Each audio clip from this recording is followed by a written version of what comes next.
On behalf of the Chennai International Centre's trustees and board of directors, I'd like to extend a warm welcome to Mr. Ashok Alexander, the founder director of Antara Foundation, the creator of Avahan, which is the world's largest HIV prevention program, and the author of The Stranger Truth. Rajiv Lochan, who is the managing director and CEO of the Hindu group, and Prashant Vasu, fellow CIC member and the facilitator for this program. Now, before I invite the speakers to the stage, let's just think about all the martyrs who have lost their lives for our nation. Request everyone to please stand up and observe a short silent prayer.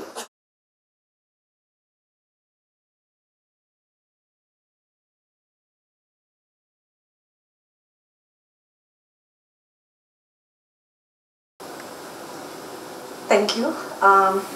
Request Ashok, Rajiv to please take the stage, and I invite Prashant to introduce the speakers in detail and take forward the program. Or maybe Rajiv can start off the program and subsequently Prashant will take on. A warm welcome to all of you to this evening. At the outset, I must thank CIC for thinking of me and offering this opportunity to partake of the conversation for the evening. Thank you, Vanita, and the rest of the folks at CIC for offering this chance. Ashok Alexander, as Vanita mentioned, is the founder director of Antara Foundation.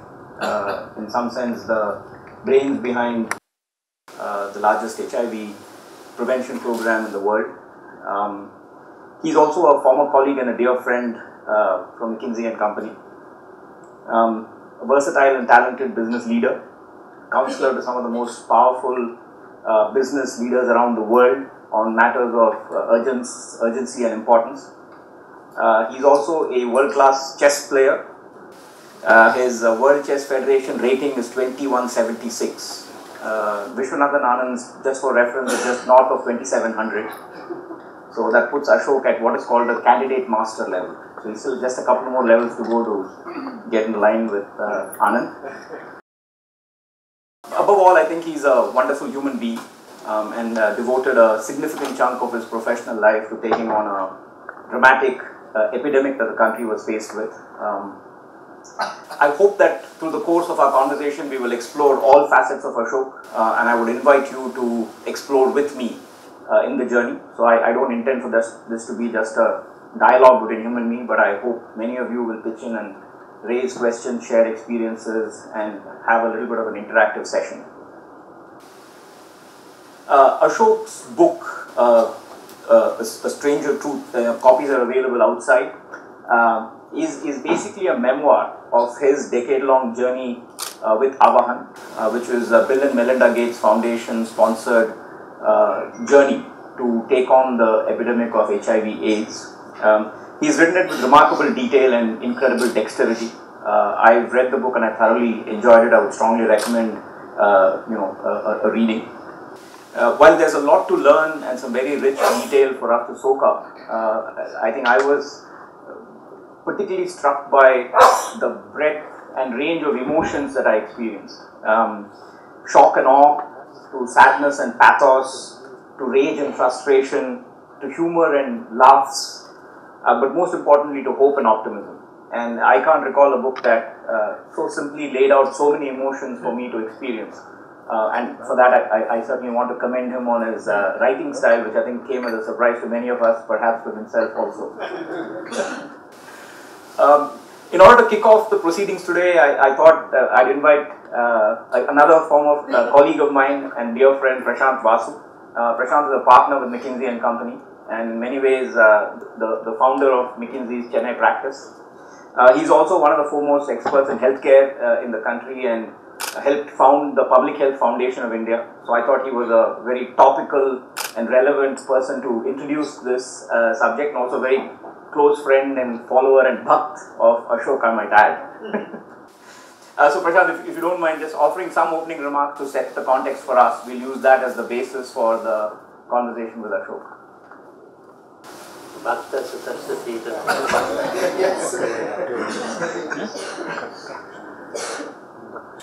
Good evening, everybody, and it's an absolute delight and a privilege to be here with all of you.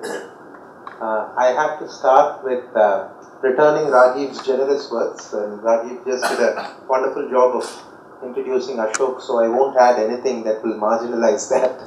But I would like to very briefly introduce Rajiv, whom many of you know is currently the MD of Kasturi & Sons, but he's a very dear friend of mine, and Rajiv, prior to that, as he mentioned, was a partner with McKinsey & Company, and he was instrumental along with Ramesh, who is here, in setting up the Chennai office of McKinsey. He spent over about 15 years there, and prior to that, he was in the US before he moved back to India. We'll talk about that in a minute. He's also an ardent flute player, as I realized many years later as we got to know each other. But at IIT, he was a wonderful basketball player, which is where he met his wife, Preeti.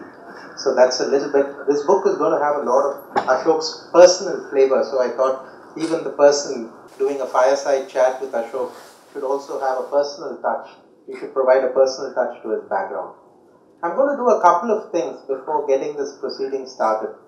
The first thing is, I thought it would be lovely for us to know who's in the audience and what's our orientation to this current topic of HIV.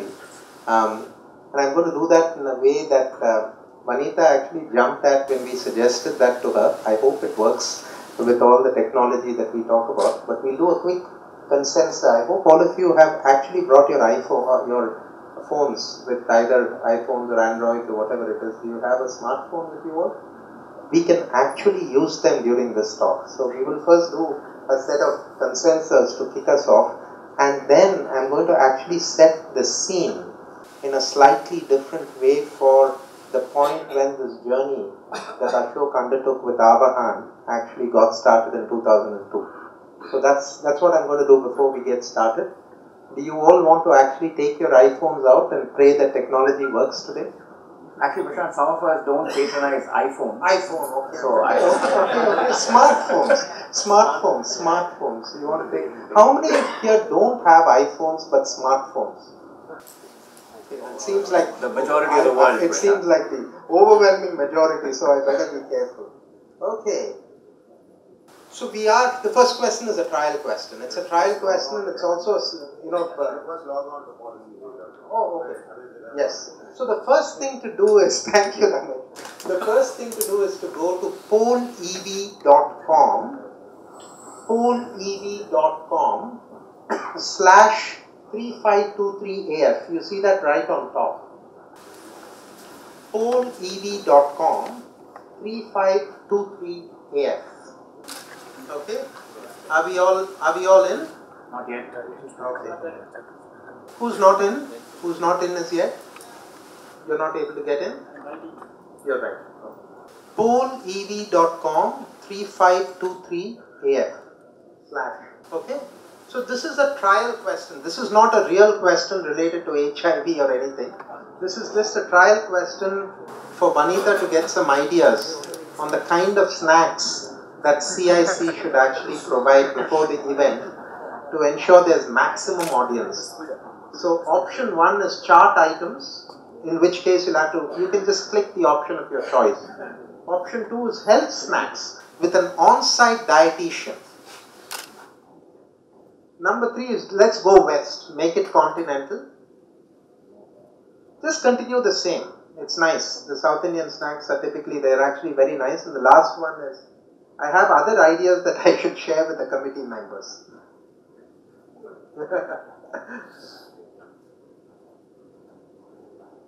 Hold on.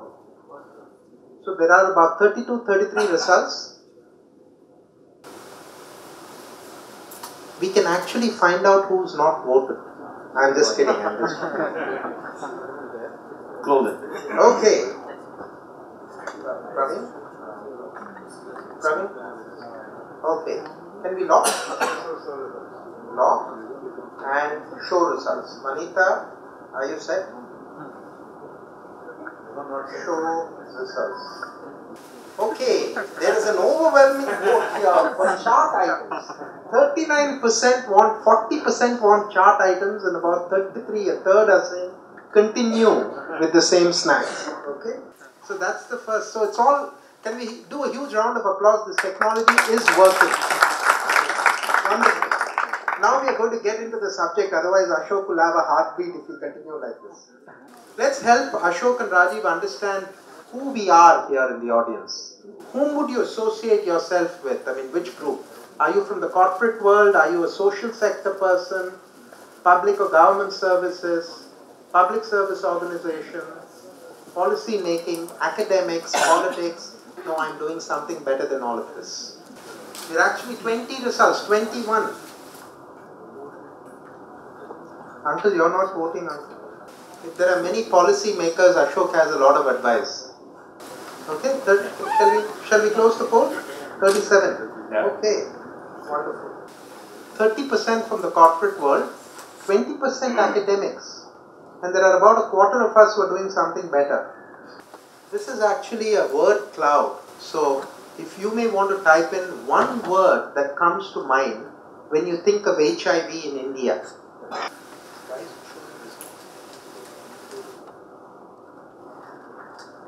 That's it. Yeah, so just type, we won't reveal anything, that's it. 8 responses, 9.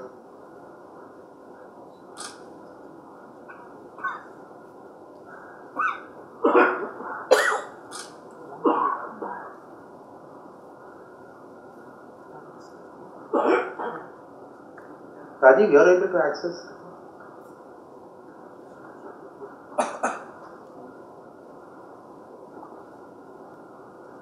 I just discovered you can write multiple words but one at a time. There are multiple thoughts, feel free to share please. We'll wait for the magic 37 and then move on.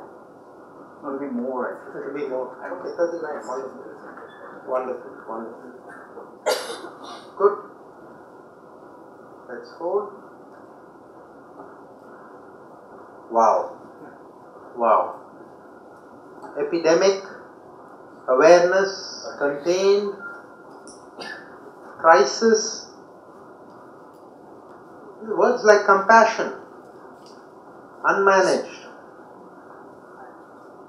Interesting.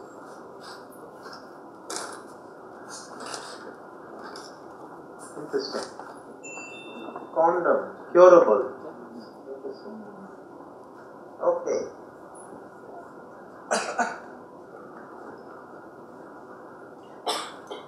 We're going to get a bit numerical in the next.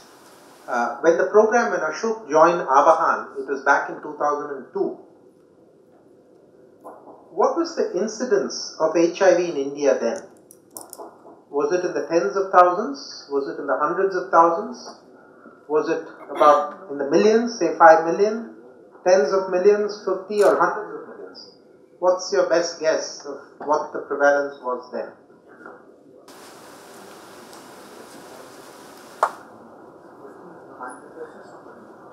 Question is not reached? Okay, activate. Activate.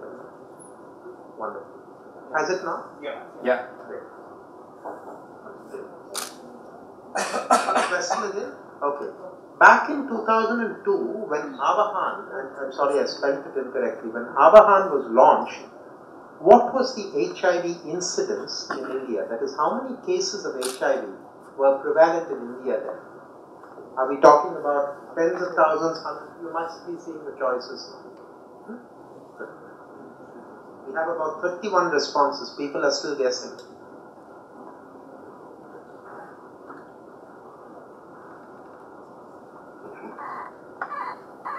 $38.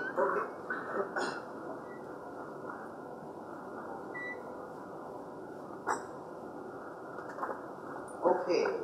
50 million. This is the majority response, 36%. Some people think it's about 500,000 in the hundreds of thousands range. The right answer, Ashok, if I'm not mistaken, is 4.8 million, as reported. 4.8 million. That was the prevalence of HIV. Okay.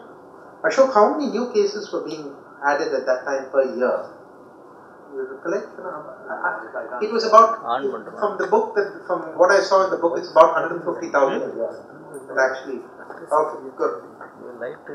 So, 5 million cases prevalent in India, 150,000 a year being added. Okay?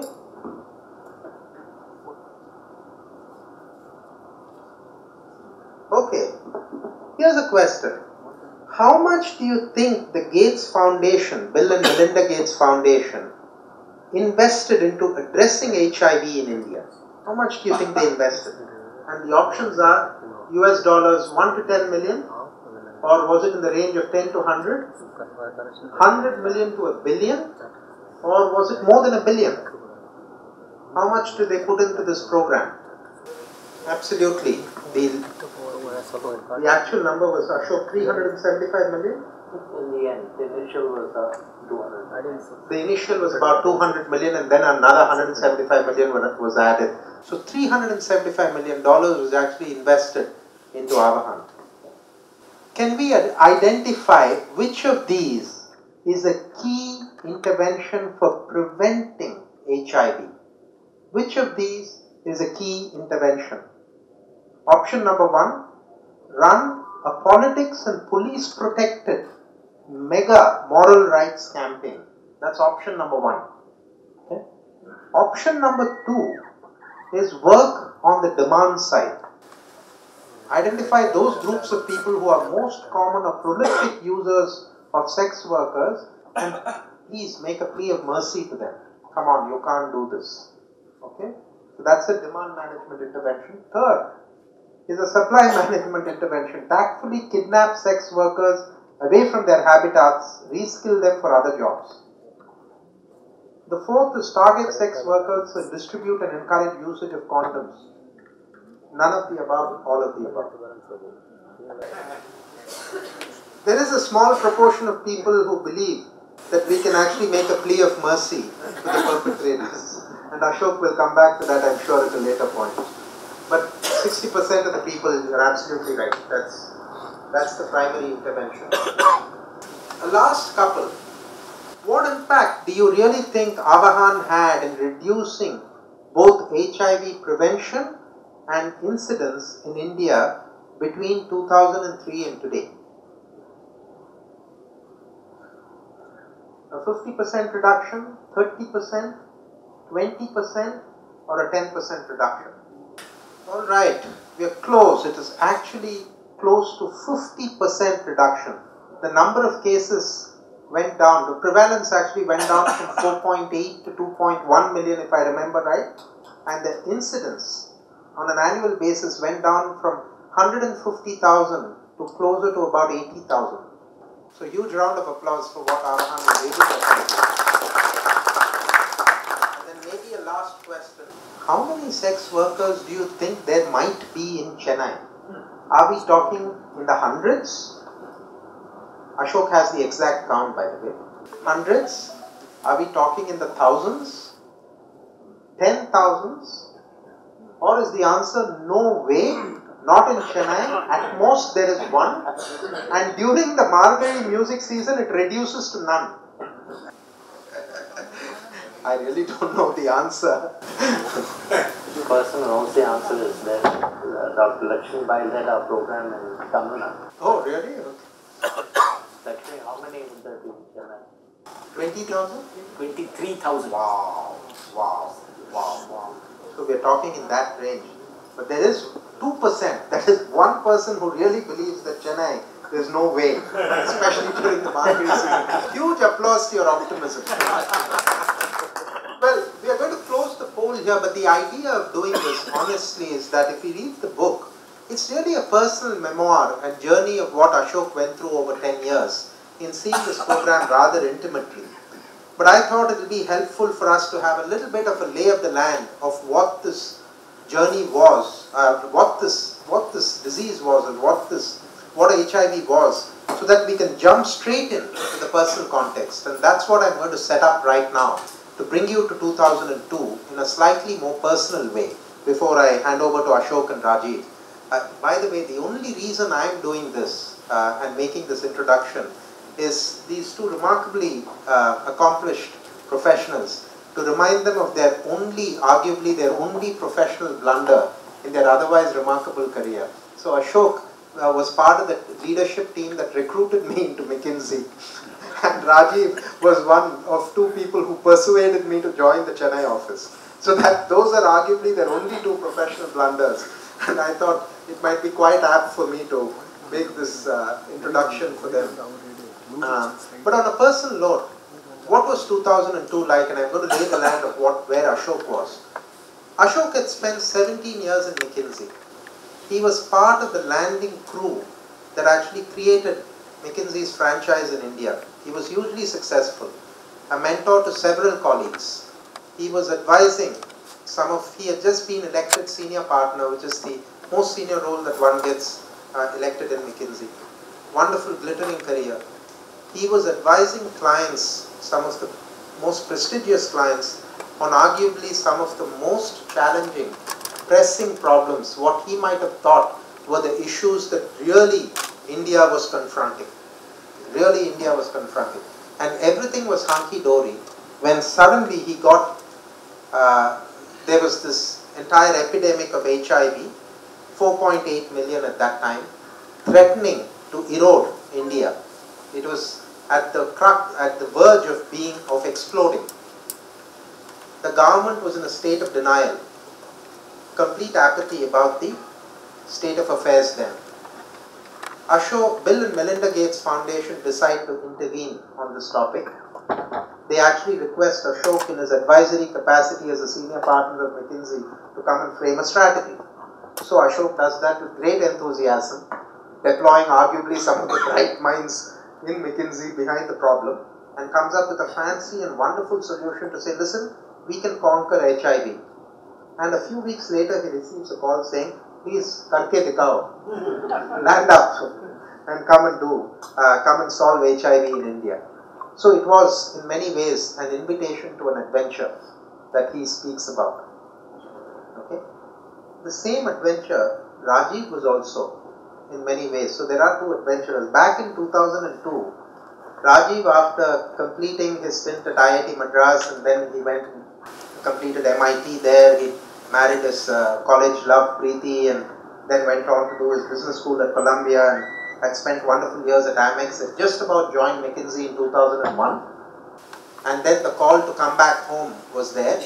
So he landed up in India, moved to McKinsey's office in India, and went straight to the Indian School of Business, where he started off by setting right the placement process for the founding batch of the students of the Indian School of Business.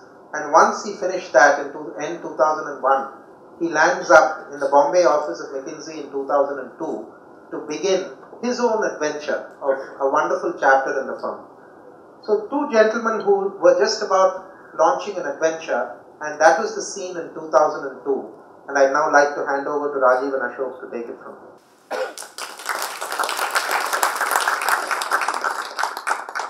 Thanks, Prashant. As you'll have gathered, my adventure was less an adventure, and we'll focus on the more appropriate adventure for this evening. So Ashok, talk us a little bit about the transition from the familiar, known world of McKinsey to the unfamiliar, perhaps even uncertain world of Avahan. And just before doing that, just a word of sentence. Thank you all for coming. I see some, comrades from the fight against HIV who are there, and thank you all for coming. And my dear family, my elder sister, my cousin, and the family, all of them. So it's wonderful to be here. When I left McKinsey, I had a lot of smart-ass solutions in my mind. As though you have to tell sex workers to use condoms, that if they don't use condoms, they'll die, and so on and so forth. But the first shock that I got was the world that I stepped into. This was in India, which when I was 48 years old when I started, I had never imagined that an India like this exists. And it's an India that we can't see, it's an invisible India. And Rajiv, I'll just read a few lines from the opening paragraph that tell you what it was a huge shock. I thought I was taking up a new career. I didn't expect I would also be plunged into an adventure that was both bewildering and exhilarating. It led me to visit places and get to know people I'd never imagined existed. It was an India that fell outside the comfort zones I had lived and worked in all my life. It went beyond the brief encounters with poverty I had seen from so many windows. It was a grinding place where women would sell themselves for 50 rupees and 14-year-olds injected drugs. It was the secret world of transgender people and the agony of young gay men in a country that still criminalized same-sex love. It was a strange world of truckers, lonely journeymen along forgotten highways. It also turned out to be a place of spectacular natural beauty. We worked in 6 states. It was above all a place where heroic battles for a barely decent life were being fought every day. To suddenly, overnight, no warning, no preparation, fly from Delhi to Vizag to see that was a word I can't find in the English language. It was more than a shock.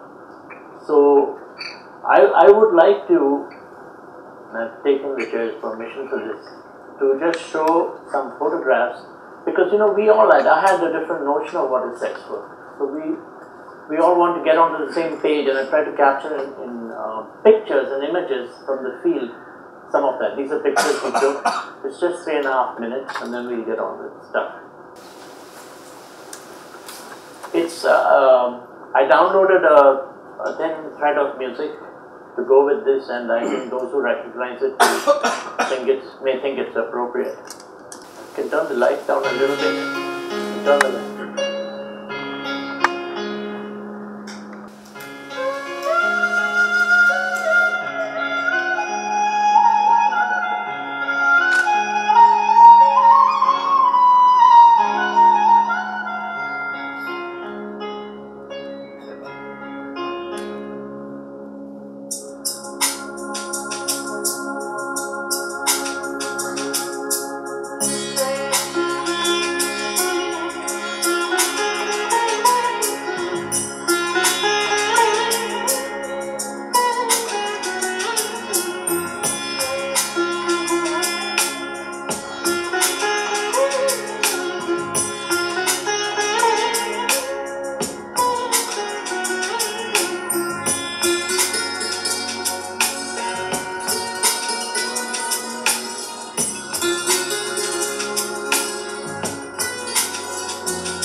be useful to start off before we get into the what he did, to understanding why Ashok did what he did.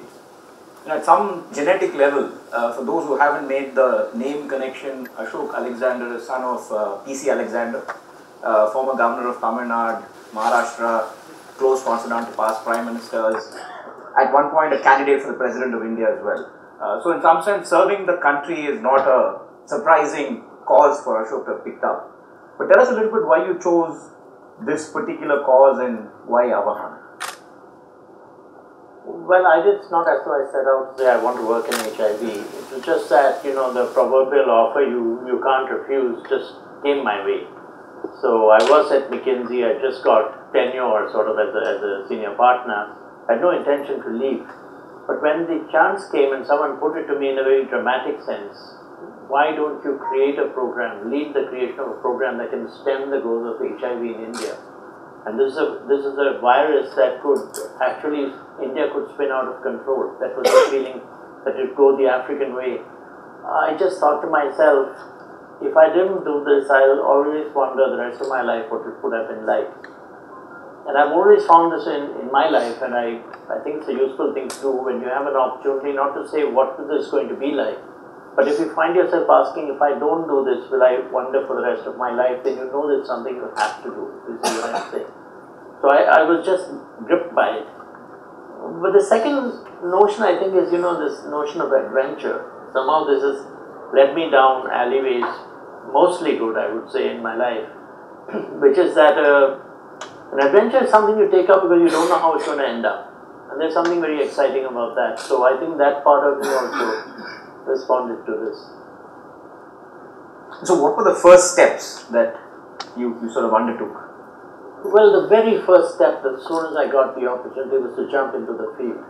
Because you can sit and talk with experts and so on all your life, and I already started doing that and started getting many confusing answers, but most of all the pattern was apparent that none of them had really spent much time in the field. So I jumped straight into the field with this stuff, and we spent weeks and months. 4.5 days a week was the norm, I said. And I decided I had to spend as much and more as anyone. And we were traveling across 6 states, from Manipur, Nagaland, Andhra Pradesh, Karnataka, Maharashtra, Tamil Nadu. And within these we were going through 83 districts, 81 of which were the highest prevalence districts in India. And just trying to understand what is the nature of sex work. This was the added shock. This was the shock. When the first line of my book is an interesting line. It says, someone's telling me this advice, don't step on the people having sex. This is real. It was not a joke. She was cautioning me that I don't slip on the people having sex. And scene after scene as it unfolded, it became, from confusion to it became, what are the words for it, soul destroying. It became something I couldn't take because my world didn't see this thing at all. And to see it starkly was very brutal at times. Of course, one can't live in that space. It's a process. But I learned some very hard lessons, which even to this day can upset me when I think about that. And there's another passage I want to read, which I'm just trying to set the context here, but it's a passage that, now it's a passage in a book, then it was an incident which still bothers me and upsets me to read it, but I'll read it. On my first trip to Imphal, the capital of Manipur in 2003, late one evening I visited a care center for HIV positive people. In the flickering light, emaciated bodies lay on metal beds attached to tubes. Some searched our faces desperately for the fleeting soft touch of eye contact. I stopped beside a young man who seemed to have no life in him and took his hand, which was surprisingly warm. Antime has very low CD4 count, barely 200. He will not live long unless we start giving him ART. Doctor was referring to antiretroviral treatment, the new life-extending treatment not yet available through the government. It was expensive and even if accessible was out of reach for the very poor and marginalized. ART will cost about 3,000 rupees a month, the doctor said, and Antime needs at least 6 months of treatment to stabilize and then regular monitoring after that. We can make it available, but his family can't afford it. We can treat very few people here. We give them care and nutrition and send them home, often to die. I felt a chill as I released Antime's hand. In my wallet, I had enough loose notes to keep him alive for several months. I wanted to thrust the money at the doctor and get away, but I paused and moved on. The message about public health, not private charity, ringing in my ears. I'd been scolded by some veterans of public health saying, I see you giving money to people. This is not done. It's even unethical. So that message was ringing in my ears. That night I was haunted by the image of the dying young man, the same age as my youngest son. Since my first conversation with the sex workers in Vizag, I'd encountered many people who desperately needed help. I told myself that offering money on the spot was simply not a solution. I convinced myself there was no end to it. But the look, I simply could not thrust money into the hands of every desperate person I met. But the look in Antime's eyes as I walked away simply broke my heart. I decided to return to the hospital the next day and offer the money. But the next day, in broad daylight and back to rational logic, I did not go back. We departed in a hurry, scrambling to get in the car. I wept bitterly in my room that night.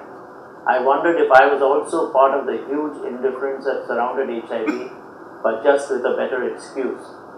The memory of that dark room, the flickering light, the look in the boy's eyes as he met mine, it sometimes comes back to me and can still bring tears to my eyes. I tell myself Antime is still alive and he is healthy, but I have no way of knowing if that's true. So, this was an incident. There were other incidents. It was very stark. It was very, I can't quite describe it. I think you get the idea. I was thrown into some other place and I was having to confront certain things about myself. What is charity? What is generosity? What is the pretense that you have in you?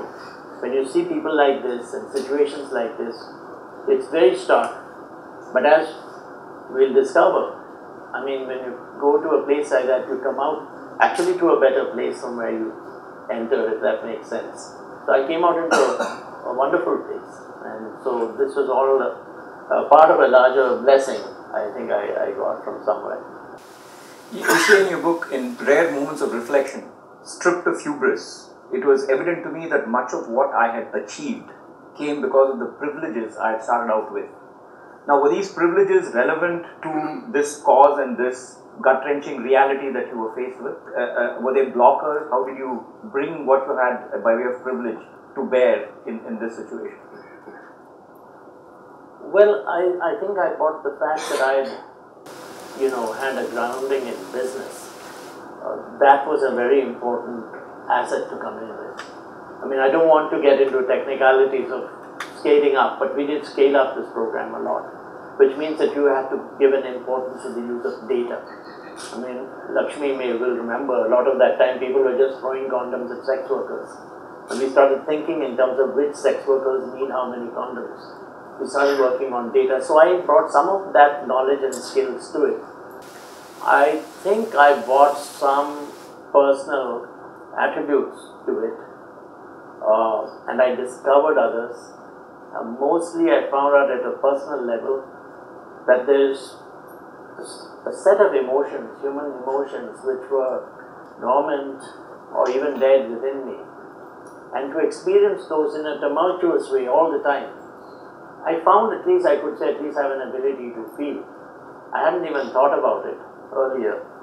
So the skills took me very far, and as the book indicates, McKinsey people like to think they can solve any problem in the world. I found that the skills took me very far, but after a point, I said, you're on your own now.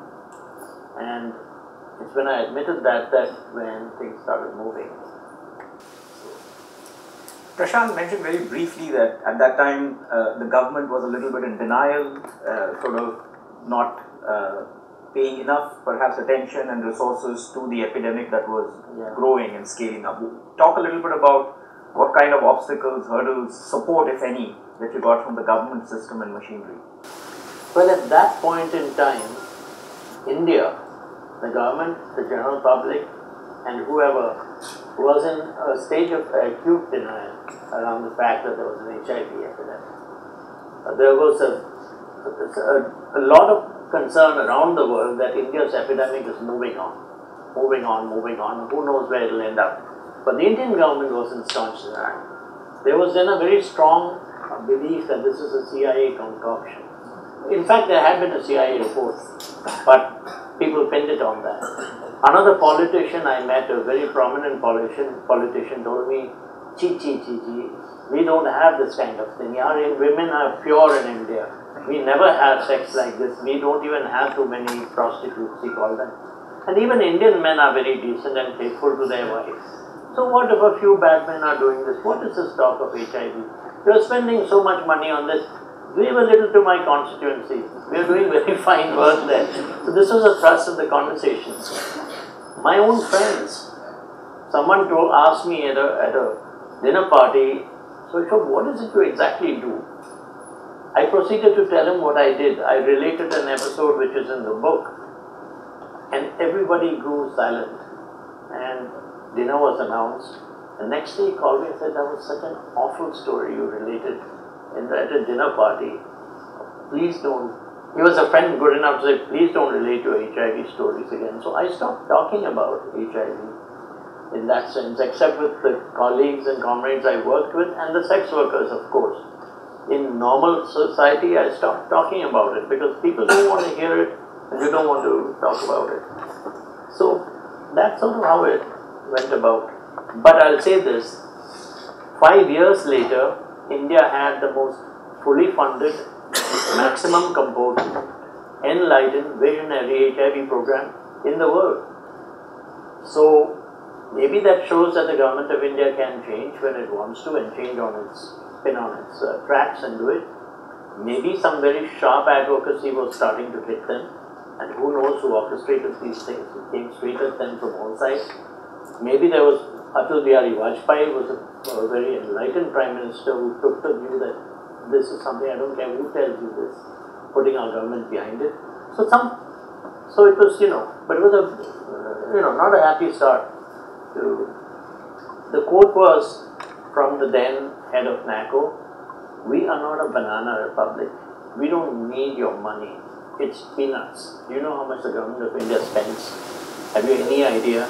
We don't need you coming in and telling us stuff. So this was one of the parts of the horrible start was this. I thought, I'd be received and embraced by everyone. India's a tough place to do good and get away with it, I can tell you that. NACO, for the uninitiated, is the National AIDS Control Organization. Is that right? Yes. So there was a government sort of department or organization that was reasonably well funded that was supposed to look at it. Yeah, NACO is a National AIDS Control Organization. We have Keshav Desiraju, former Health Secretary here. He sat above all of these things, but he was not Health Secretary then. Thank God, Keshav, it wouldn't have happened with him then. But NACO was an independent, sort of autonomous group which came under the Health Ministry, was headed by an IAS officer, and the one that I have was simply dreadful. I can tell you that. She was awful, and I hope you're taping all this, I'll get sued for libel. But it made every effort to block what we were doing for no reason except sport, or because people don't care at some level. I mean, there's just, NACO was like a railway station. You want to catch the train to the next place because it's not the greatest position to have in the government of India. So that's what we were working with, and I found, I'm digressing a little bit, but those 10 years I worked with 7 heads of NACO. We were bookended by 2 of the very worst people, and subsequently for another 10 years now I've been working again with government. Let me just say, working with government is not a fun thing, and it's an awful experience, and you have to find the 1 or 2 people like Keshav who exist in the system, and they can make a huge difference. That's the only best thing you can say about it. So let me make sure I've got this right for all of us. You are exposed to this gut-wrenching reality of HIV, AIDS and sex work in India. You are this, well-regarded, respected, blue-chip MNC consultant who's now taken on this challenge. You have the government which seems to be in denial, and you have a Firang Foundation, just to put a little bit of thrust to it, backing you to come and solve a problem in India, which nobody seems to be recognizing. Talk a little bit about, in the audience, there are, obviously people like Dr. Shanta here, Dr. Desiraju, who have devoted their lives to causes in public health. There are 20% of the audience of students who want to, presumably being part of CIC, would like to take on causes in public service and improving the social quotient in India. What was the naysayer and the skeptic world like outside of the government, who I think we just have to learn to work with? See, the government was skeptic for some period of time, but when we came back with data, nobody can argue with data. So that changed. There was a tremendous resentment from the NGO community because they thought that they would get a big grant, so some agencies, and then suddenly you have this idiot coming in from McKinsey and Company, knows nothing about HIV, and he's got all the money. So I was not popular there at all with the NGO sector. It's only when I went into the field, you see in the field, nobody knows that you're some fancy McKinsey guy. They just see you as a man, right? And men are, by sex workers, are associated with largely one thing. But they didn't give a damn, and they couldn't have cared less that I was some McKinsey guy. It didn't mean anything to them. So there was immediately an honesty in the transaction. They looked at me, and sex workers can judge a man, believe me, from 20 feet away. From 20 feet away, they can judge a man fully. And immediately when I met them, there was a trust. That's as simple as that. And if sex workers trust you, they will talk to you very candidly and openly. So it was refreshing for me to go out into that air and to find people who are real people, talk to you with honesty, talk about their problems so that we would get... So I found it incredibly refreshing to go to these awful places, rather than the awful places in Delhi that I had to deal with. So it was kind of fun in that way. So get your hands dirty and work with the reality, as opposed to paying heed to skeptics and naysayers and so forth. If there's any, because people, I don't like giving advice to anyone because what I have is my experience. People can take or leave whatever they want from it. But there's a one area in which people ask me, so I say. So one thing I've said is I've retired now from the corporate world or from the IAs. I'm ready to give back. Take me, And then there's other people, younger people who say, I can contribute some time on weekends. It doesn't work that way. You can't go to that guy in Hindustan Lever and say, I'll work on the weekend for you. He'll say, no, thank you. Why do we take the social sector as something easier? It's not. Nobody needs charity. They need hard work. So I always say, if you're willing to drop your job, move to whatever place, work 4.5 days in the field, then you might make a difference, and do it for a few years so you really have that dirt under your fingernails. You will have an experience of a lifetime. And if you can say, yes, I'll do it, usually the people who say it, they say, when can we start? So that's there's no in-between stuff here. I can give the nice answer to say, how wonderful, you want to give your Saturdays, please come and do it. But that's not how it works. It's easier to write a check, and that's a better thing to do. Sure. You mentioned a minute ago, sex workers are remarkable judges of character. And in your title, the sub-header talks about lessons in love, leadership and courage. Let me just quote just a sentence from your book. I once worked with corporate leaders. I now work with commercial sex workers, male, female and transgender, all over India. In the process, I have redefined my notions of leadership. Talk to us a little bit about how and personally what leadership lessons have you drawn from your experience? Some of this particular question about, I have a chapter called Leadership Secrets of the Commercial Sex Worker. Why did sex workers show so many more leadership attributes than a business leader? The answer is straightforward, out of necessity. A business leader has as many leadership attributes as he needs to have, and in his circumstances, very often just one or two might suffice. He may be a great visionary but a bad executor. He may inspire people through his sheer passion but often behave like a jerk. He could be a great builder of coalitions but not an ideas person. Rarely does he have to be an all-rounder in terms of leadership attributes because he has enough people to cover for him. The female sex worker does not have this luxury. Her world is far more complex, much more challenging. She must deal with emotional, health and financial crises all the time. There is a constant threat of violence and her first mission is really to survive. She has no power but still must stay in control. She has no support system but she must cope. She simply cannot win with just one or two shots in her game. She needs a whole repertoire. It's not the kind of leadership that manifests itself in single dramatic incidents. It is leadership that is happening every day, all the time, part of her life. And I go on to talk about certain traits that a sex worker requires, which frankly I've learned a lot from, and leaders can learn a lot from. They have it, and they are extremely useful. I mean, one I'll mention is a sense of humor. Sex workers have an amazing sense of humor. Now, a sense of humor for them why is it a leadership attribute? It helps you to do several things at one time. It helps you to cope. They have a wicked sense of humor, and some of them I can't say in genteel company, but the kind of jokes that they crack are side-splitting. It's a negotiating strategy. If a man wants unprotected sex, that's 99% of the time. And the sex worker doesn't, she will use humor to disarm him increasingly. Now, if she goes wrong, if the guy doesn't like her joke, it's not an exaggeration to say her life might be at risk. She might get slapped, she might be burned, anything might happen to her. So, she needs that sense of humor. She uses it to disarm, to negotiate, to cope. She uses it multiple ways.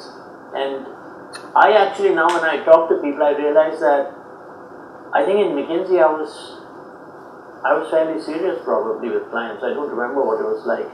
But I kind of try to use that humor thing just to make a connection. That's one. Raw courage is another one. Now, sex workers face lathi blows and they stand up against stuff and there's raw courage to walk into one of those things. Now, a corporate leader doesn't have to face lathi blows and walk into something, but sometimes leadership requires taking tremendous courage and saying, I'm going to do this and put my career on the line, and at the end of this meeting, I'll know whether I still have a job or not. I've rarely seen that kind of raw courage. And she is losing everything. This guy can apply for another CEO position. I learned a lot of things. But at a personal level, at a very personal, interactive level, I learned something about their leadership. I mean, I well remember my early conversation. You remember I had come in with these notions that you should use condoms and so on. So I remember an incident, it was still from that first day in Vizag where we always sat on the floor. And I said very earnestly, Mr. McKinsey said very earnestly that unless you use condoms, you're going to die in 10 or 11 years. She didn't look very impressed. And I said, that's a terrible thing to do, to happen to you. Why don't you use condoms? So she said, sir, why don't you come closer, sit here. And she said in a low voice, perhaps she didn't want to embarrass me, but her voice rose as she told me this, that, sir, you tell me that I'll die in 10 or 11 years. 10 or 11 years for me is a lifetime. It's a lifetime. You're telling me I'll die in 10 or 11 years. What are you telling me? Tell me something I don't know, right? So I said something about, I stammered something about, I'll pay for your treatment if you're HIV positive, get tested. So she said, will you pay for the treatment of all my sisters in this room? And I didn't know what to say. Will you pay for all those outside the room? Will you do that also? And I found myself just breathing deeply and getting a lesson in common sense, in really being compassionate as opposed to giving smart aleck this thing. So I was quite silent. And at the end of it, this is funny aftermath, she came up to me and a few others. They knew that I was upset and said, "So, you know, tomorrow we have our annual picnic. 150 sex workers and you. Think about it. Think about it. Why don't you come with us? We'll have a great time." So I just said, unfortunately, I've got a flight to catch and maybe another time. So that's how that ended. But these interactions, I learned a tremendous amount from people of this kind. Thank you. Folks, feel free to ask questions if you have any. I don't want this to be sort of a very regimented, I'll ask for 20 minutes and I'll open up for 10 minutes. So if you have a question, just raise your hand, we'll get your mic. Feel free to disagree. If you have other experience to share, you know, let's have a chat. Can I just please finish this thing here? I think I should say it now. Because the next time this happened a few times by the way. I didn't make such an idiot of myself the next time and the next time. But I found myself saying, well, if you don't want condoms, and you don't, what do you want? Okay? And the answer was always the same answer. We want freedom from violence. And sometimes I would say, you know, that's not why I left McKinsey. I don't know how to solve the problem of violence in society. By the way, nobody can solve that problem. You're asking me to solve that problem? Then she said, let me explain to you violence. Sex workers were facing violence in those days, morning, afternoon and evening. It was violence that came from their boyfriends, from goons, from the police in a big way. That violence, when I further asked the question, the typical transaction was this: the man was drunk, he wanted sex without a condom, the sex worker would appeal to him, it would result in slaps or worse, and we realized that if there was no violence in this transaction, there would be protected sex. So the question became, God, how do we end violence? And the sex worker would say, so it's not that difficult. So when they started forming crisis response teams, 12 to 15 women coming together in a common cause, I'm convinced that can solve almost any societal problem. The more marginalized they are, the better it is as a force, because they can see problems clearly. It's violence, it's this, it's not, there are no two ways about it. 12 to 15 women coming together can solve any problem. So 12 to 15 women would show up and a woman had been picked up because she got a call. They would be making a simple hue and cry. A hue and cry is a very powerful thing. They would have a pro bono lawyer. In the smallest town you find one, and a small media person, vernacular. The lawyer would say, sir, under section this, you've broken this code, you didn't have a female constable present, you have broken the law. The media guy would say, this is in tomorrow morning's paper. The police chief, they would call the guy who came and deal him 2 slaps on the face and say, touch her feet, fall at her feet and beg for mercy. When one incident like this happened, the word got around, you can't fool around. Then the women themselves discovered that they can also beat up men. They got together and dealt the most terrible beatings to some of these people, but they always took care to take them to the hospital after that. Or sometimes straight to the police station, either way. So this power came up and women started joining our program because it was a program that was a anti-violence campaign. And these groups started mushrooming all over India. It went viral. And at one stage I was asking my colleague, like, what have we done? And he said, we haven't done anything. Somehow it seems to have a force of its own. So it was that lateral thinking. That how would I ever have known this? That there's violence, it's not condoms, and so on and so forth. And I asked one of the sex workers, besides violence, is there anything else that you need? He said, make boarding schools for our children. I mean, in the combination of violence, and I won't get into why boarding schools are important, just think about it a bit. These were, in the technical parlance, structural interventions, which you cannot directly intervene, you have to work on the structures around the problem. This is all learning from me, huge learning, which came from them. So lessons in leadership were coming from all possible ways. And as I said, they didn't know who I was, they didn't give a damn. And Once I've been with Bill Gates on some of these trips, and their only curiosity was that he was white. They didn't understand what is Bill Gates and so on. And once after a trip at Bill's, I asked him the next time I went there, I said, do you realize who came to see you? Nobody would put up their hands. Then someone put up their hand, her hand said, I'm told that he is protecting all the women in this town and another district somewhere. And if he's doing that, he's a good man. And that was the extent of it. They didn't really. And another time, this was my brief moment of joy. I was sitting there, and someone introduced me. Sex worker said, "Today we have with us Mr. Bill Gates." So I went up there and tried to explain. I wish. But I am not Bill Gates, you know.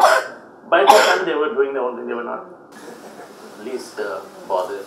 But beyond Bill Gates, you also got exposure to a fairly eclectic group, no? Richard Gere, I went with Rahul Dravid, Vishwanathan and Richard Gere, what's his name? Not Rajnikant. Kamala Hassan, the two Khans, Imran Khan. All manner of people were being, there was a separate grant to manage celebrities because influentials can have a big thing. And it was hilarious. You know, I mean, they didn't know what the hell that they were supporting, but okay, Richard Gere had come and told Kamala Hassan, I don't know what he called him, whatever. Kamal. Yeah, he called him something like that. You have the biggest fan club in the world, and Kamal Hassan was beaming, you know, and he was so happy. So I want to tell each of your fans on your website tomorrow, don't go to sex workers, but you have to go to a sex worker, always use a condom. And that's very, very powerful. But some of them did really, really strange things. And like? You make me read other passages. Well, this is... When you set it up, I couldn't resist asking, no?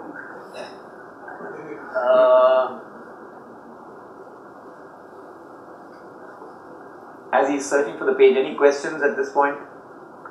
In the case of business leadership lessons, there are several people to follow in the same industry, and also after analysis of few years, you know that the leadership lesson is good or not for the industry, we know that. In the case of lessons, here sex workers, everyone is a leader, everyone will give a different leadership story and also experiences you got. Was there any leadership lessons where they are telling them to pathway to treatment and coming out of it? Have you identified? So that they will be a model, so that they follow other sex workers will follow and they will come for the treatment and their health will be better. And get out of sex. Yes. And become normal human beings. I'm glad you asked this question. It's a question I'm asked so often. Firstly, they're not all leaders. When I say everybody's a leader, you can't have a population, everyone's a leader. If you see a room of 20 sex workers, you will see an interesting phenomenon. The ones at the back usually are totally destitute. They're in rags, they've been picked up off. The really smart ones who are talking all the time, you have to restrain them, are in front. And in the middle, there's a mix. A sex worker on the street, HIV positive, baby at her breast, in a terrible state, is destitute. If she comes into the sex trade, and if she succeeds, it's no automatic thing, right? You were getting in those days, what was it, Lakshmi, 100 rupees, 200 rupees a transaction, sometimes more, it depended. 200, right? 100 rupees. Sometimes 50 also. So if you had 3 clients in a day, 4 clients in a day, you're getting 500 to 1,000 rupees a day. Almost 30,000 rupees a month. Suddenly from destitute you're pitchforked into the Indian lower middle class. Right? But not everybody gets there. People die, they age. Only few get there. They are so-called leaders because they learned the tricks. Now the other part of your question, sir, couldn't those leaders influence other people to do it? See, there is no morality in this at all. Sex work has been, I think shown on those ancient caves that they found somewhere, and certainly it was there, has been there for thousands of years. You will always have sex work as long as there is poverty. As long as you have men and women and a disbalance of power and acute poverty, you will always have sex work. Our job in public health is to keep people safe in sex work. not to get people out of sex work. Second, you can't get people out of sex work. You may get them out one at a time, but it's not a scalable solution. How do you do that? You might as well end poverty and go win the Nobel Prize for doing that. But most importantly, there's no morality in this. I don't think there's anything wrong with sex work. There's nothing wrong with sex work. It's a profession. It's a profession like any other profession.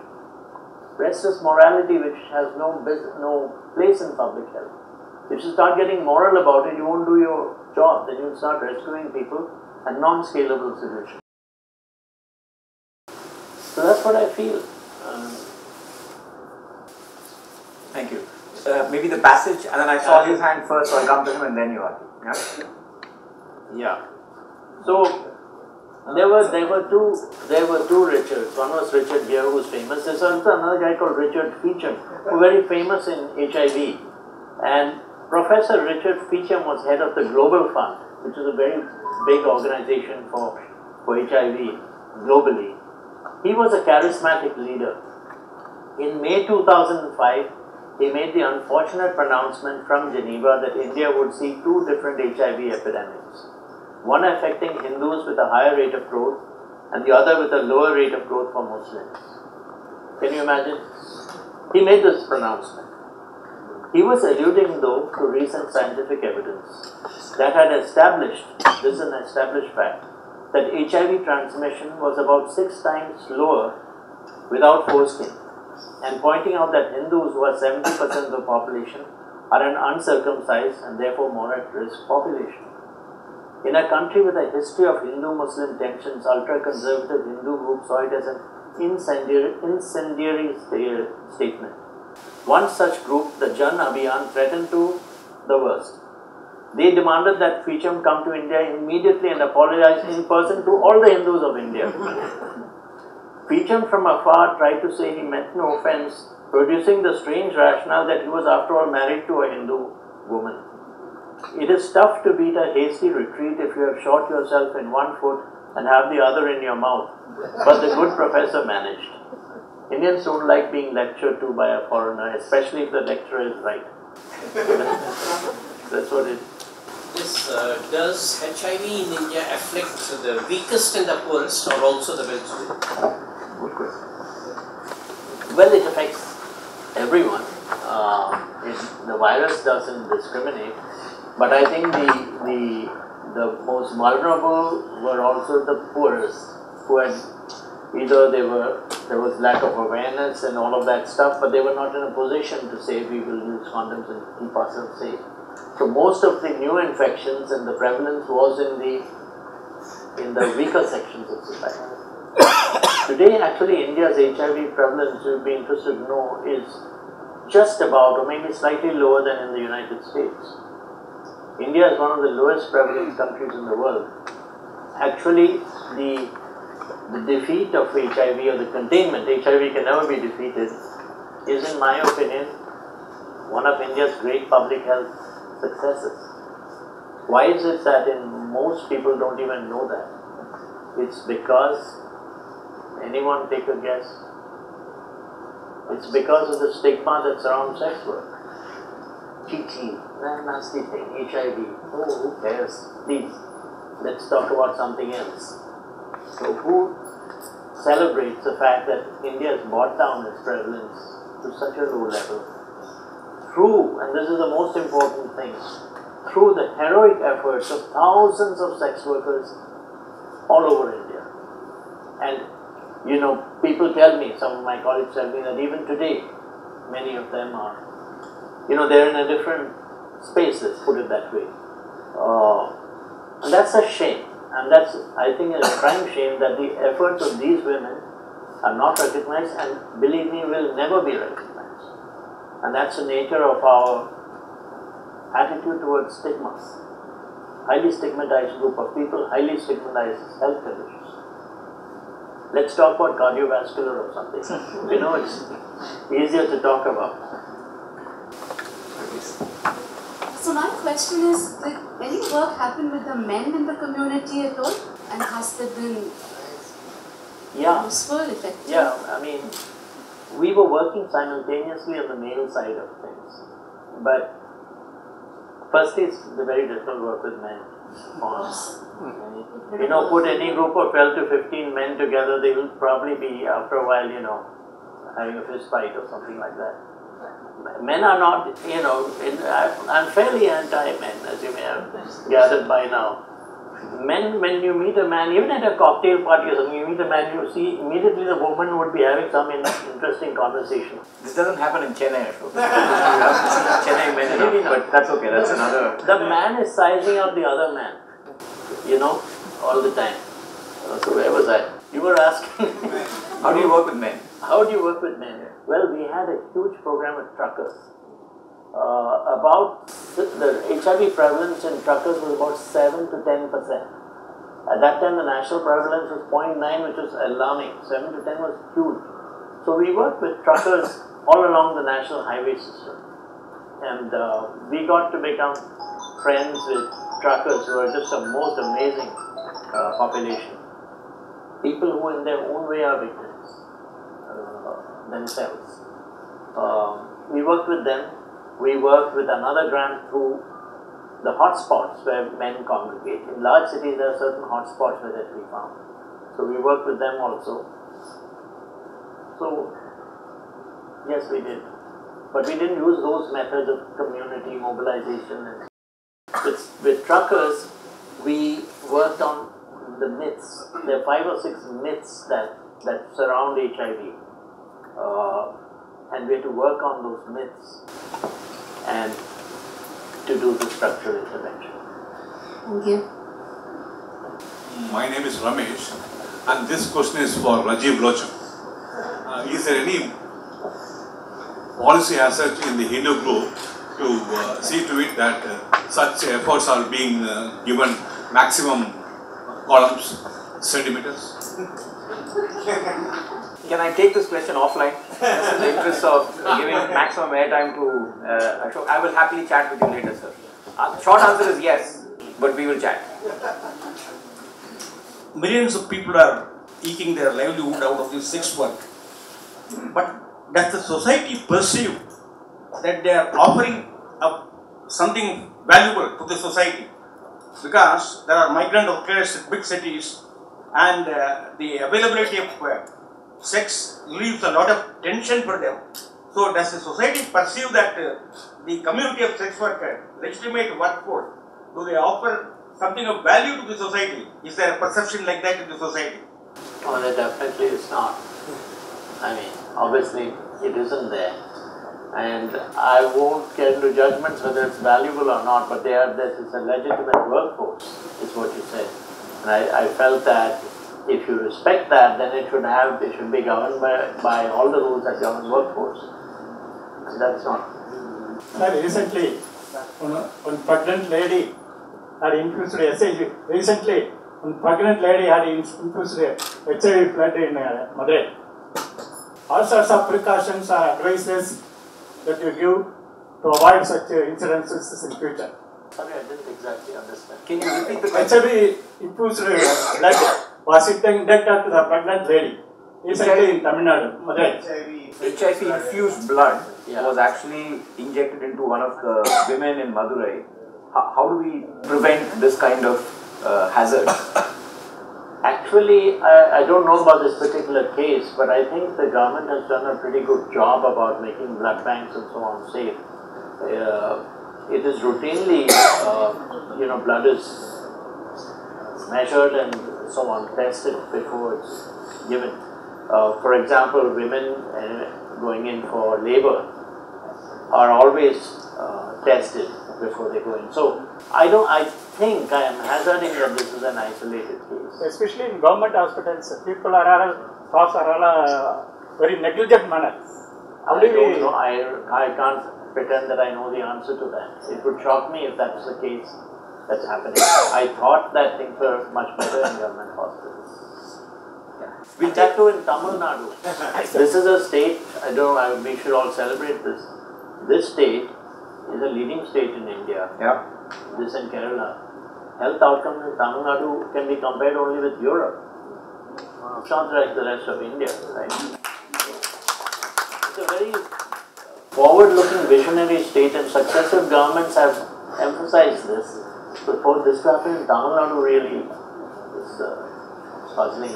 And I'll go here and then come We're to also here. going to concentrate on the drug abuse in India, which is on the increase, and sharing of needles and how HIV spreads that way as well. So is your foundation also going to focus on people who... I'm glad you asked this. It's a very, very important question. But I should clarify that I left Avahan, I left the Gates Foundation in 2012. I'm actually doing something very interesting, which I'm sure you'll ask me, what am I doing now, later in the conversation. But this is a very important question, because if you look at India with low prevalence, where the prevalence is still high and hasn't changed much is in Manipur, Nagaland, now Mizoram, the northeast, because it's injection drug use. And to get the protocol in injecting drug use, again, you can imagine stuff to get anyone off heroin, right? Is something called harm reduction. It's needle exchange. And by giving an opioid substitute which can be taken orally, it's a very enlightened policy that's there, WHO prescribed it. Few countries do it, India does it. Now the scary thing, how many of you have seen a movie called Udta Punjab? This drug use and injecting drugs and so on, coming up in in Punjab, if that spills over, this is something in India we are very blessed so far that needles and drug use is relatively low. And I worry that this is a ticking time bomb. We have not been able to do much in the northeast. That partly is about stigma and indifference though. It's largely about that. My question to you, first of all, very proud that you're my uncle. My question to you is really about the children. You know, when you briefly mentioned about starting boarding schools or, you know, structural changes required for the children.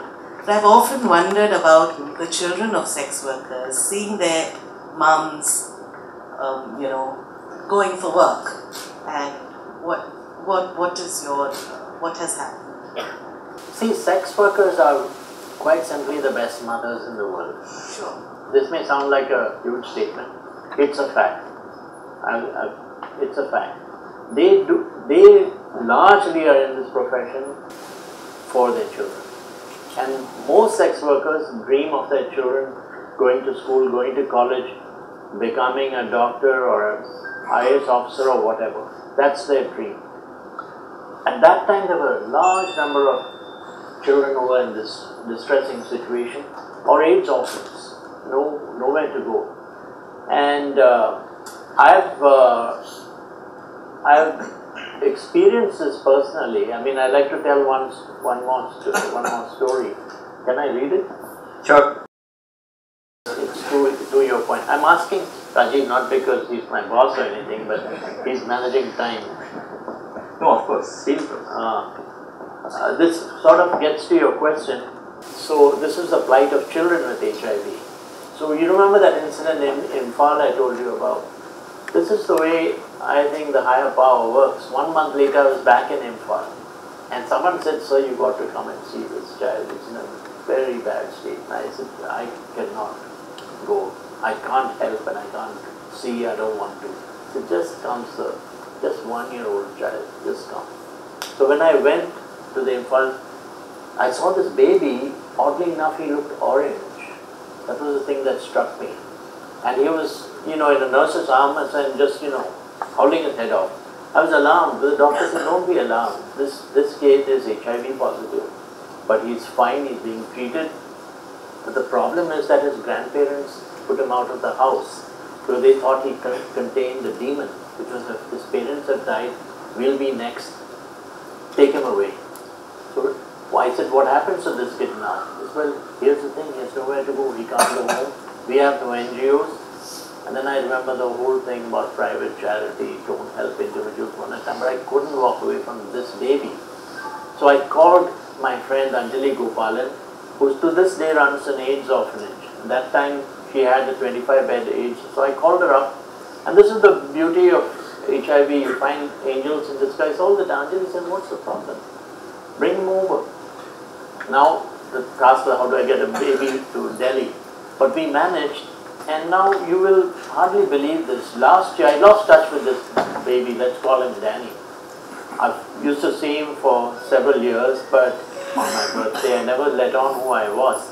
In 2017, I called and I talked to about the book, and I casually asked, how's Danny? I was dreading the answer. He said, just something miraculous has happened. He has become a star athlete in multiple. And here his coach says he will go to the Olympics one day. And this is just amazing. And this is not hyperbole. I've checked this out, his timings for certain athletic things, middle distance running and all, but clearly on track. He's 16 years old. And I met this kid and he's going places.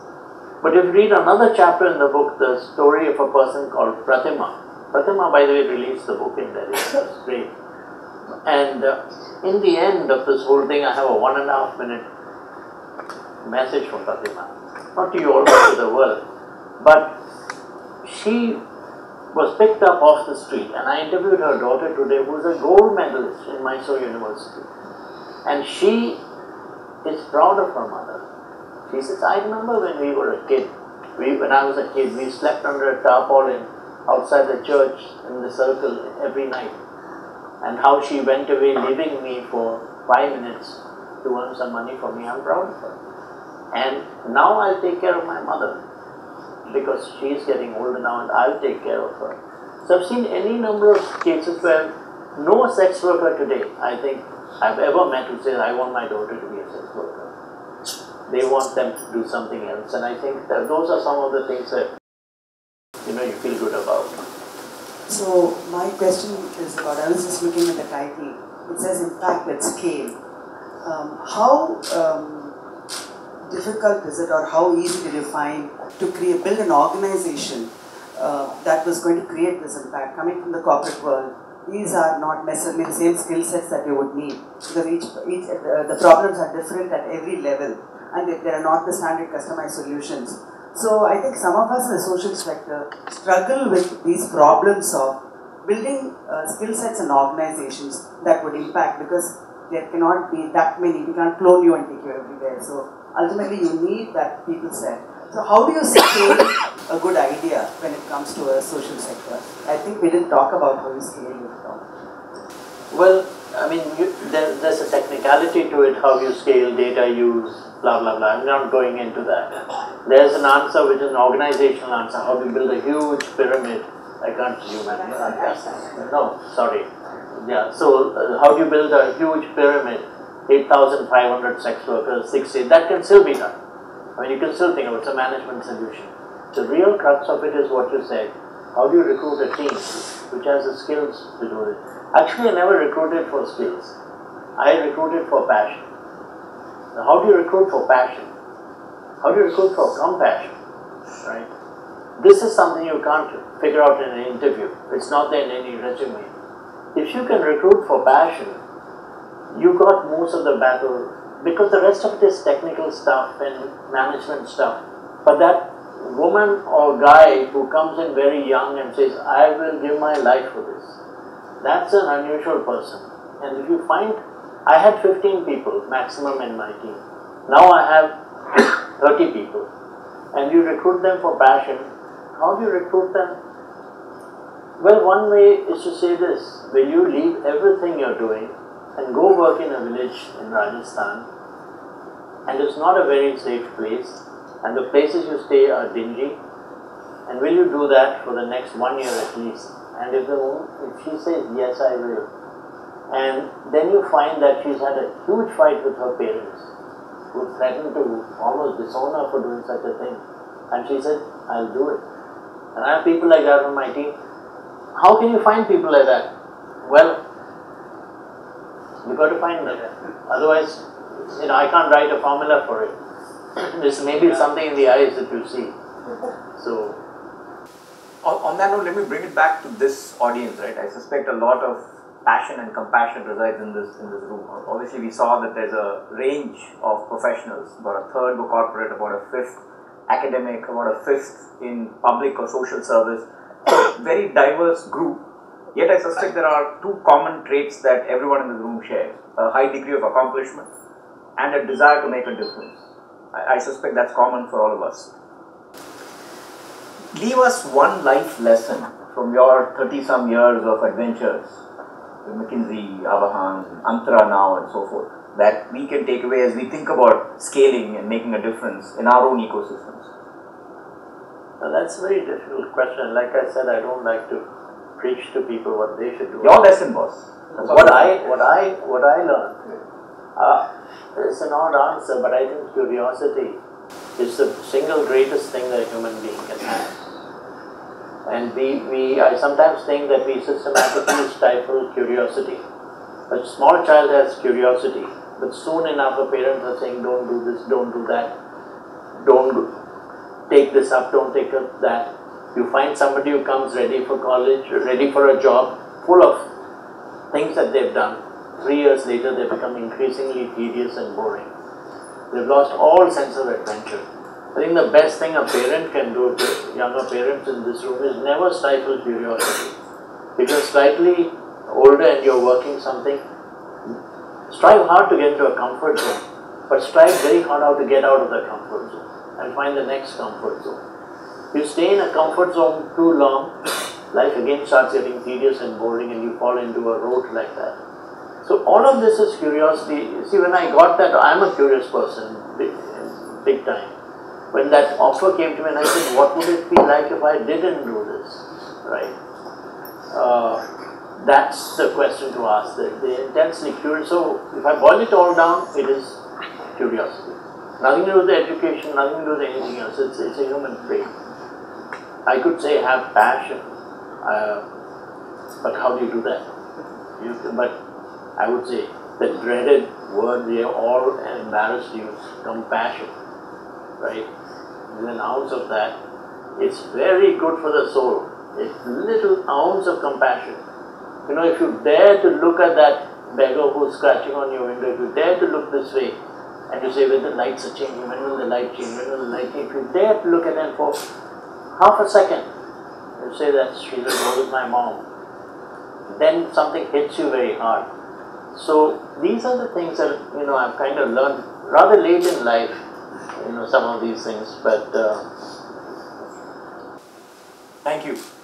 I'm sure all of you will agree it's probably appropriate for the last word to be with sex workers. And so you have one representative. You were going to ask me, what am I doing? But I'm running out of time. No. Why don't you tell us what you're doing just now? I'll tell you what I'm doing. I have a reason for doing it. When I was doing Avahan, I always thought there's room for another organization that takes the same principles, exactly the same, and works in another area. So I'm working for the last 5-6 years in maternal and child health in Rajasthan. We're starting work in Madhya Pradesh, Chhattisgarh, and a few other places. We're searching for funding, if you know anyone, but more important, I'm searching for people. If you know youngsters who want to join and get a life experience that will walk them straight into any Ivy League college or, frankly, learn about life, let me know. And I emphasize youngsters. So, just to add very quickly, there's about 2 million HIV patients in the country today. The country loses 1 million children below the age of 2, or is it 5? I'm so glad you said this. Maternal and child health is the single biggest health tragedy we face today in the country.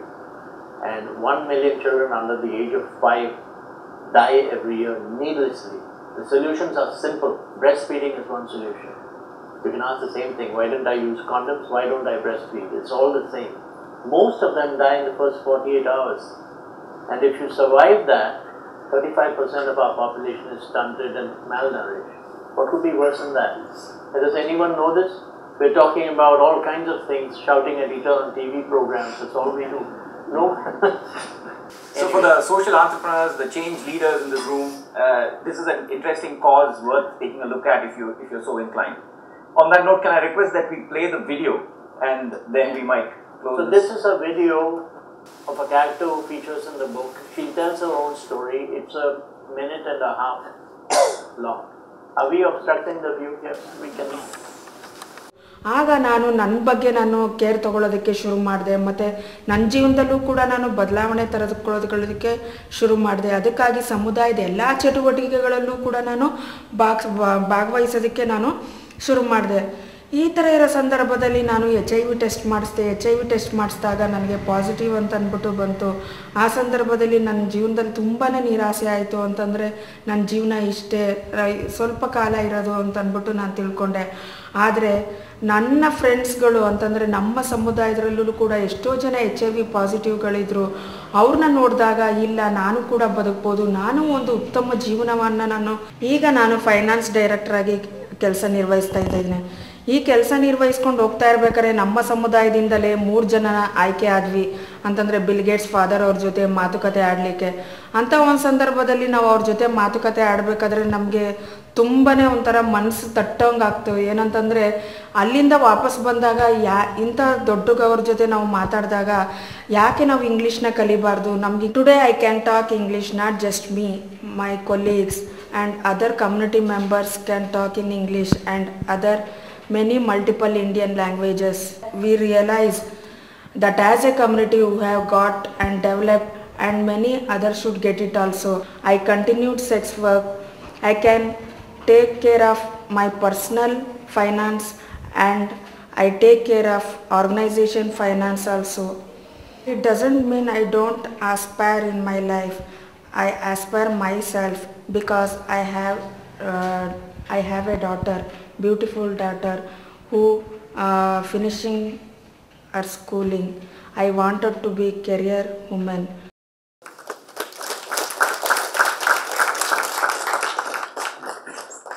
On that uplifting note, thanks to all of you for having taken the time to be here, for being curious, participative, and above all compassionate.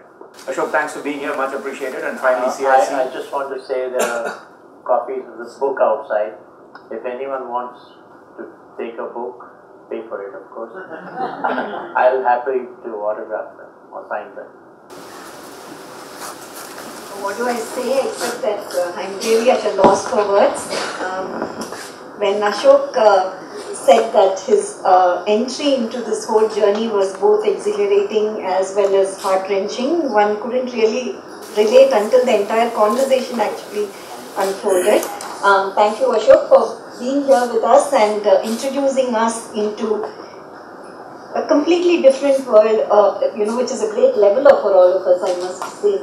And Rajiv, thank you for doing this for us today and wrapping it up so beautifully with that interesting question answered brilliantly by Ashok.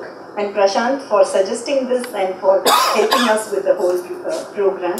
And thank you all for being with us here today.